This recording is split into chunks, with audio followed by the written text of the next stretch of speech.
Bonjour Manon. Alors comme tu es la première à avoir lu Norman 1 et le deuxième Norman, je vais pouvoir te poser quelques questions. Est-ce que tu as aimé ces livres? Oui. Et qu'est-ce qui t'a le plus plu dans ces livres? L'action et l'humour. Et les goélands, alors est-ce que tu les aimes dans la vie? Non, Pourquoi? parce qu'ils me font peur et que quand j'étais petite, ils m'ont volé mon pain au chocolat. Et dans le livre, est-ce que les goélands continuent à te faire peur? Dans les livres, oui. C'est vrai? Tant mieux. Et donc, lequel as-tu préféré entre Norman 1 et Norman 2? Les deux, j'ai aimé les deux. Alors, Norman, il part pour les JO dans le deuxième, il part à Paris et il va avoir de nombreux adversaires oiseaux. Est-ce qu'il y en a un que tu redoutes le plus? Oui. Lequel? Le jabiru. Le jabiru? Mais pourquoi? Il mange des oiseaux. Ah, À la boutique. alors t'as peur pour Norman? Et comment ça va se passer? Ah bah fais lire le livre, hein. Je vais pas donner toutes les réponses. C'est vrai, t'as raison. Et je crois que tu as sélectionné un petit texte du livre pour nous le lire. Exactement.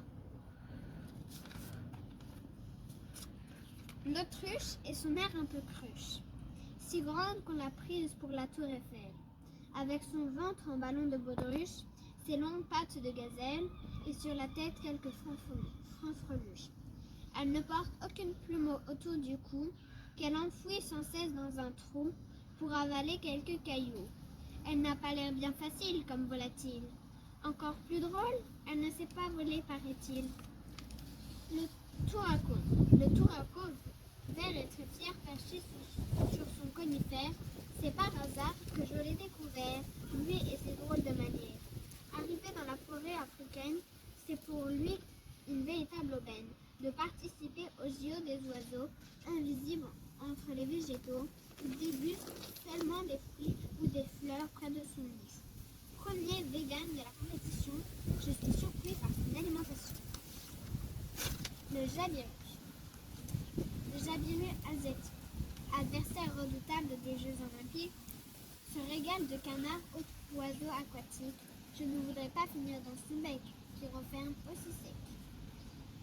Cet échassé de l'Inde à la Nouvelle-Guinée m'a beaucoup intimidé. Une cigogne carnivore qui peut battre tous les records. Et c'est lui que je redoute le plus. Et est-ce que tu as d'autres choses à nous dire sur ces deux livres? Non. Est-ce qu'il faut les lire? Oui, il faut les lire. Absolument? Absolument. D'accord, merci Manon. De rien. Donc si vous aussi vous voulez savoir la suite, vous pouvez acheter, précommander directement votre exemplaire sur Ulule.